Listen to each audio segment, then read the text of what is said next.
What is going on, everybody? I go by the name of Kari, and I want to thank you guys for joining me here today on Sneaker Phetish. There's no news like sneaker news, and there's no lawsuit like a Nike lawsuit. And today, we're here to talk about a pretty monumental lawsuit that Nike just filed against the almighty StockX for their NFTs. We're going to get into NFTs, we're going to get into what they are, we're going to get into why StockX's NFTs are a little scammy in my opinion. And by the way, we're not just going with opinion, I've got the entire 50-page lawsuit that we're going to go through as well. Let's get into it. All right, now first things first, before we even get into the lawsuit, because I know a lot of people here are wondering what in the world an NFT even is. I've seen a lot of YouTube videos that for whatever reason started talking about the lawsuit, but then also mentioned that they don't even know what an NFT is. So before we even get into it, let's talk about exactly what an NFT is. The letters NFT stand for non-fungible token. Now, non-fungible, let's break that down just a little bit. Non-fungible basically means it cannot be interchanged. It cannot be replaced. Take the word fungible out and replace it with the word replace. Simple example, if you have a $5 bill and I have five $1 bills and we give each other our money, that money is fungible. The reason it's fungible is because even though a $5 bill is different than five $1 bills, you can exchange them and they're the exact same value. To the contrary, something that is non-fungible is something that cannot simply be replaced by something else. It's unique. It's one of a kind. Kari, give me an example. The Mona Lisa. The Mona Lisa is sitting at the Louvre in Paris right now as a priceless piece of art. But you can go to the gift shop at the Louvre and probably buy a nice print of the Mona Lisa for about $20 or $30. Those two things, even though they look the same, are definitely not worth the same. They're non-fungible. Even if they look alike, even if they seem similar, you can't exchange one for the other because they're not worth the exact same thing. Now we got non-fungible, let's go to the T, token. What exactly does that mean, a token? Well, a token, if you're not familiar with cryptocurrency, we'll spend 30 seconds on that as well. But a token is basically a line of code that's embedded within what's known as the blockchain, which has to do with cryptocurrency. So let's talk a little bit about cryptocurrency and then we'll talk about what a token is. You guys have probably heard Bitcoin, Ethereum, Dogecoin, all these other coins out here that are known as cryptocurrency. Basically, it's virtual digital money, similar to VC in NBA 2K22. You spend your real money to get virtual coins that you can use in the virtual world in 2K22 to buy clothes and shoes. Well, similar to that, you can use your real money to purchase these crypto coins for some pretty expensive prices right now in order to purchase digital assets or digital tokens. So after you exchange your money and you buy your cryptocurrency, now you're ready to go and buy things that only accept that specific type of cryptocurrency. And once you purchase something using that cryptocurrency, that transaction is recorded in what's known as the blockchain. Kari, you're losing me. What is the blockchain? Okay, the blockchain is what's known as a ledger. It's literally a site where you can pull up and you can see all of the transactions. Think of it as a big bank book for all transactions that everybody that is purchasing anything with this type of cryptocurrency is purchasing out there. You can see it all. Now, the reason that the blockchain exists with cryptocurrency, number one, is because it's supposed to be a very safe and secure way to purchase things to make sure that what you're purchasing is unique and is traceable. The downside of cryptocurrency though, especially cryptocurrencies like the most popular one being used right now for NFTs, which is Ethereum, the downside of that cryptocurrency right now is the fact that it's horrible for the environment where these transactions are stored or on big computer servers that are in these server farms, these huge warehouses where these big supercomputers are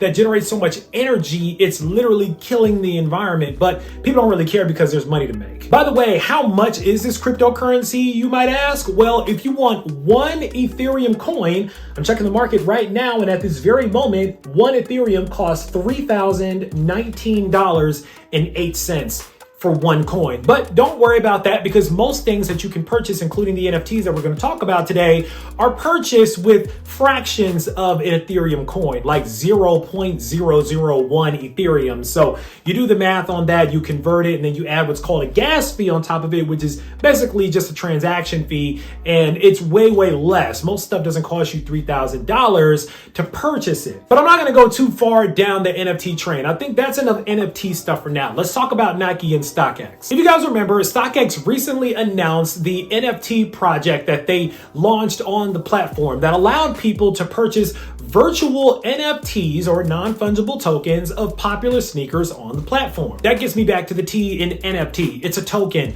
Now, in this case, the token is a picture. But if you guys have ever heard of NBA Top Shot or anything like that, it's a video clip or it's a GIF image or it's anything that is linked to that token. So where the value really lies in NFTs really isn't in the thing itself. It's not the photo itself. It's really in the token and the scarcity of that token. Because the token at the end of the day is just a line of code. It's a website that directs you to a JPG image or a dot whatever file for a video, or in this case, probably a dot whatever image of that sneaker. So StockX launches NFTs and they start selling for ridiculous amounts of money. Now, why are they selling for this amount of money? Well, number one, that's kind of the money grab with NFTs as a whole anyway. The whole idea of NFTs, especially when it comes to scarcity, is the fact that you can flip them for a lot of money. That's pretty much the money grab right now. And it's a scam in a lot of different areas. Now, I won't say all NFTs are scams, but what I'll say is that all NFTs have the ability or potential to be scams depending on who the person is creating them or minting them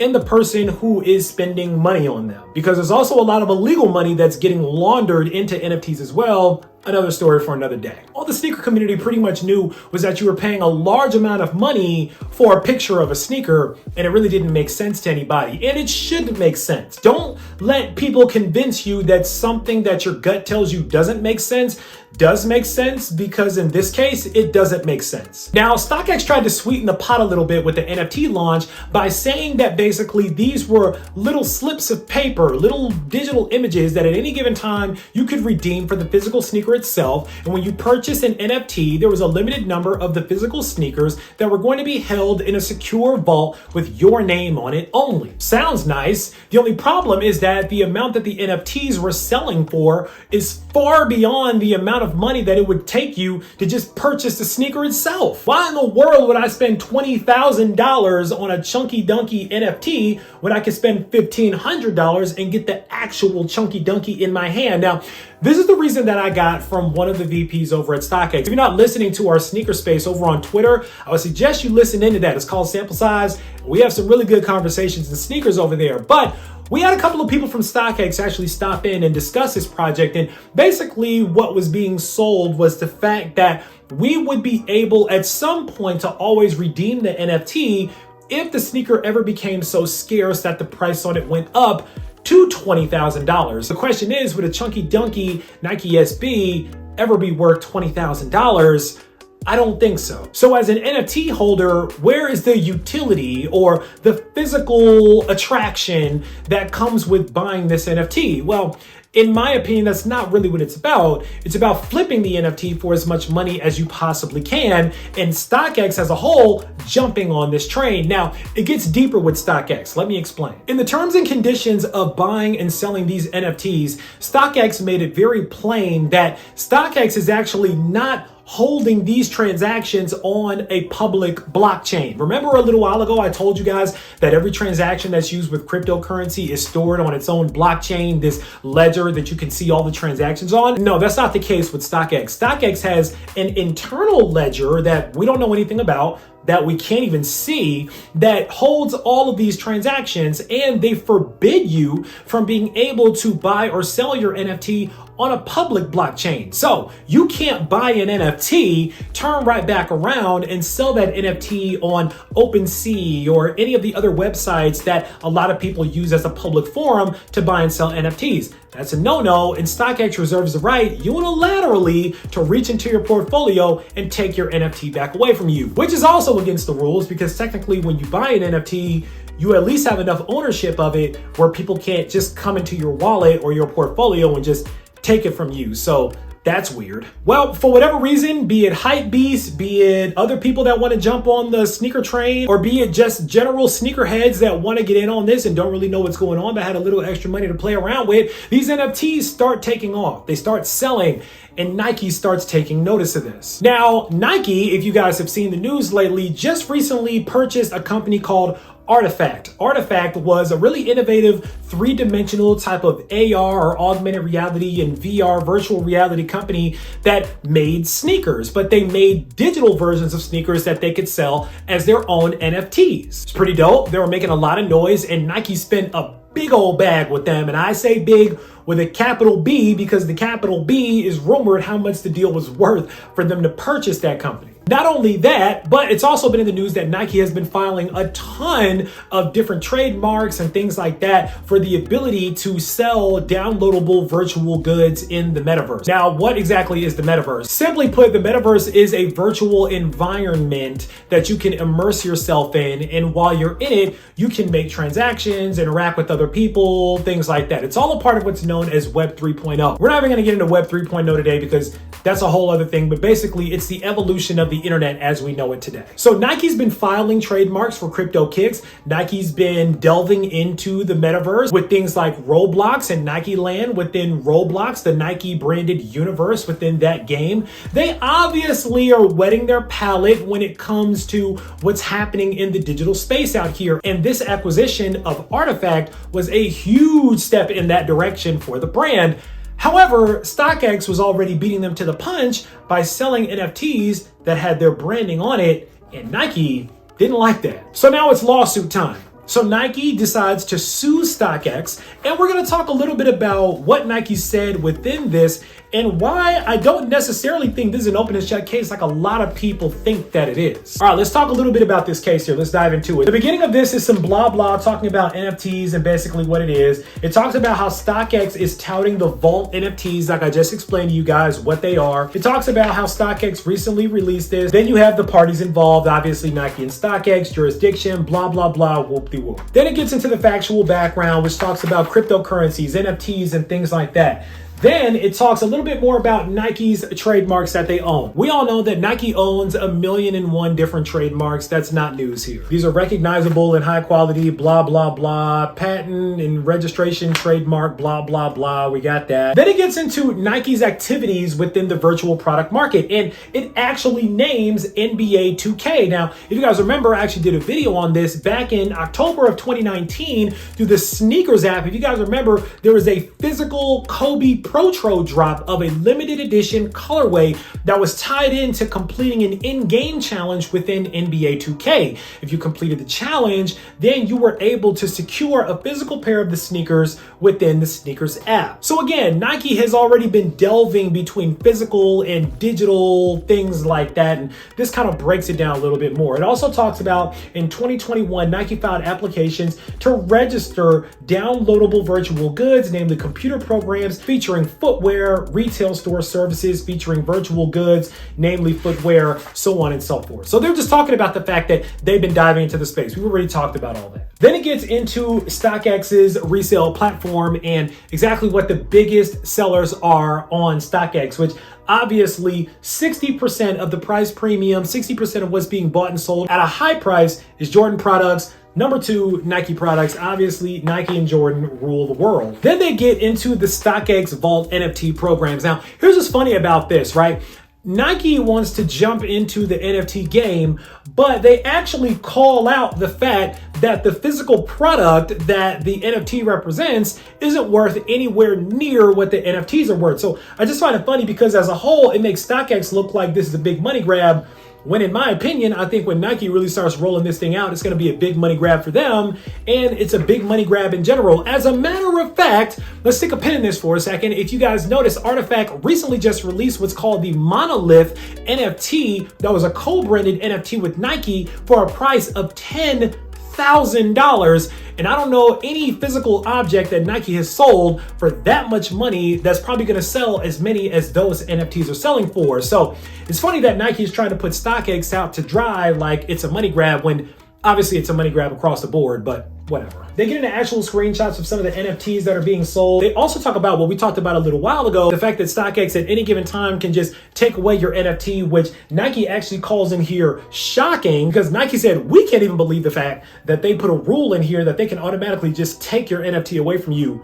which is pretty insane, I will admit. Nike also talks about the fact that StockX offered incentives for people to sign up for the NFTs, like For instance, if you're an NFT holder, then you get put into a drawing for a cause figure, but in my opinion, I don't still see the value of buying an NFT with StockX. Now, finally, in this whole filing, before they get to the actual counts of what they feel StockX did wrong, they actually put some screenshots into this filing as well of people that were generally confused about whether or not this was a collaboration with Nike. There were a lot of people, myself included, that felt like this had something to do with Nike, or Nike signed on to get some type of royalties off the back end of this or something like that. Because, by the way, when it comes to NFTs, a lot of the people who create the NFTs, they get royalties on every purchase and sell of that NFT. It's what's known as a smart contract. And a smart contract is actually an automatic line of code that says, if this happens, then this needs to happen. So for a lot of artists, the reason why they're doing NFTs right now is because they're able to put a percentage, say 10%, royalty on every purchase and every transaction that's made of that NFT. And whenever somebody purchases that NFT, that smart contract kicks into place and it'll send the artist another 10% and another 10% and another 10% every single time that NFT is bought or sold. So people thought that Nike were getting a piece of the pie, but apparently Nike put it very plainly in here that Nike Inc. does not have any collaboration with StockX. They do not have any licensing. And because of that, they felt like StockX was infringing on their trademark. So the first count here is for trademark infringement. Basically, it's just saying that because StockX is using something for profit that bears the markings or the trademarks of Nike Inc., they're liable for damages or for all the money that they've been making off of these NFTs back to Nike. Now, the second cause of action here is called false designation of origin and unfair competition. Now, this is something that we've seen in cases like Warren Lotus or La La Land with John Geiger, or some of these other people as well, like a lot of customizers and things like that. They do this unfair competition thing because they're basically saying, this creates a competitiveness that Nike should not have because it's their own product anyway. So Nike shouldn't have to compete with another platform that's selling Nike branded stuff. Now, the third count here is what's known as trademark dilution. Basically, because StockX is selling these NFTs with Nike's marks on them, Nike feels that it's diluting the brand recognition of the almighty Nike out here. It's cheapening the brand, people thinking that Nike has something to do with this. The fourth thing that Nike is suing for is injury to their business reputation and dilution, which again is a lot of the same thing. And even with the fifth count that they're suing for, it's a lot of the same thing. Basically, they feel like it's damaging their reputation and is making them look bad, so they want to sue for it. What exactly does Nike want? Well, we don't know exactly how much money Nike wants because they only put in these filings that they just want damages pursuant to whatever the court feels is the right thing that they should get. Now, if you want my general idea of how much money they're probably looking for here, it says that to date, StockX has traded somewhere in the neighborhood of about 556 times these NFTs. I would round it up and say somewhere around a couple $1 million that they're probably looking for to get out of this. But I really don't think that that's really what Nike is looking for. I think that more so they're just looking for StockX to shut down the entire NFT program before it takes off and gets too big, because as a $3.8 billion company, it can get pretty big pretty fast. Now for my personal opinion and why I think StockX actually has the potential to win this case if they spin it the right way. I've seen a lot of people talking about the fact that this is an open and shut case with Nike, and if you come for Nike, they're coming for everything, and you can't win against Nike. But we've talked in the past about how companies have gone up against Nike and they've won. It's not uncommon for a company to go against Nike and win a lawsuit. But here's the deal that I think is a very strong defense for StockX. There's two, actually. The first defense for StockX, in my opinion, is what's known as the fair use doctrine. Now, the fair use doctrine is actually one that's used a lot on YouTube. Basically, it says that even though something is copyrighted, that I, as a creator, have the ability to use it fairly in terms of showcasing or in ways that I'm not necessarily making any money off of it or trying to monetize it or anything like that. I can show it to you guys for educational purposes only. So when it comes to StockX and when it comes to the photos that they're using, who's to say that the photos themselves are not just put there for educational and reference uses only, to point them to what physical asset, what utility is backing that NFT. Now, let's get into the physical utility defense that I think that StockX has as well. That's what's known as the first sale doctrine. The first sale doctrine, just so you know, if you've ever sold a sneaker on StockX GOAT, eBay, or any of these platforms. The fact that you're able to do that legally is because you're covered under what's known as the first sale doctrine. Even though Nike still technically owns the copyright to the swoosh on the sneakers that you're selling, because you purchased the sneaker, you have certain rights to be able to resell that sneaker under this first sale doctrine. It's law. So every time you make a purchase or a sale on any of these reselling apps, you are covered under the first sale doctrine, and thus StockX, as a legal entity, is also covered under the first sale doctrine. If you guys realize this, they only said that they were doing NFTs that were attached to sneakers that StockX already owned inside of their vault, which means that StockX, as the owner of these sneakers, has the ability to resell these shoes, number one, or to use photos that reference these under fair use, number two. Now, in the lawsuit, Nike tried to dive a little bit into that piece of it, but I'll be honest with you, I think that Nike even knows that that's a weak defense that they have when it comes to first sale and first use doctrines. Basically, they said, well, we can't guarantee that the sneakers that are being held in the vault are actually authentic Nike product, and as such, we don't know if first sale actually applies, because first sale doctrine would only apply to if we knew beyond the shadow of a doubt that StockX got the sneaker from Nike directly. That's gonna get murky because authenticity in itself tends to be a little bit murky in terms of bringing it up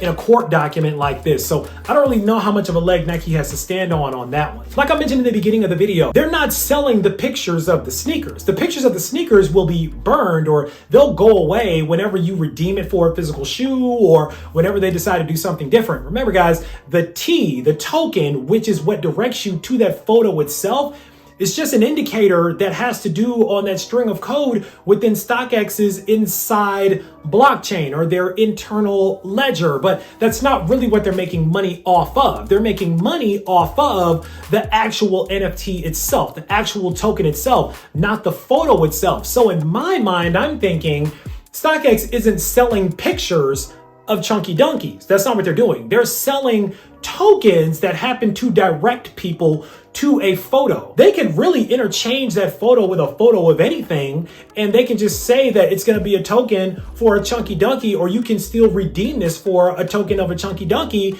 and it could be a picture of nothing. It could be a blank photo. It could literally be a photo that says good for one free chunky donkey Nike SB dunk, and it would literally serve the exact same purpose as the photos that Nike is trying to sue them for. And because of that, I don't think that this is a clear-cut case. I want to make it super clear with you guys, if you're still watching with me here, this isn't an open and shut case for Nike, but what I do think is going to happen is that they're going to settle this case. I think StockX is going to write a check for Nike to go away. I don't know what's going to happen with the NFT program as a whole. We'll have to wait and see what happens with that. But this isn't just one of those black and white types of cases. This is an interesting case, though, in terms of digital property and digital ownership of digital assets. I think we're going to see a lot more cases like this pop up, especially from Nike, because I've been seeing some smaller NFT projects that have the Jumpman on a sneaker right on the stick figure, and Nike's not going to let that fly if Nike catches wind. But for now, that's what's going on in the world of StockX and Nike in terms of this lawsuit. Hopefully this shed a little bit of light on things for you, helped you understand the world of NFTs, crypto, and what exactly is going on with this lawsuit just a little bit more. If you have any questions, now is the time for you guys to sound off down in the comments and let me know what your thoughts are on the StockX and Nike Inc. lawsuit. Who are you guys rooting for in this? Do you think Nike is just going to wipe the floor with StockX? Or are you guys rooting for the underdog in this? Do you hope that StockX comes out of this pretty clean? What are your thoughts about NFTs as well? Are you guys interested in investing in them? Or is it kind of lost on you right now? Sound off down below. Let me know. Of course, right down in the comments, make sure that you click on that subscribe button so we can welcome you into the Sneaker Fetish family, to make sure you don't miss out on any more information or any more heat that we have on the way, because I guarantee you, I got a whole lot of both on the way. As always, I want to thank you guys for joining me here on Sneaker Fetish, taking the time with me, dialoguing with me for a couple of minutes. I go by the name of Kari. This is the Nike and StockX lawsuit. And until next time, I'm out.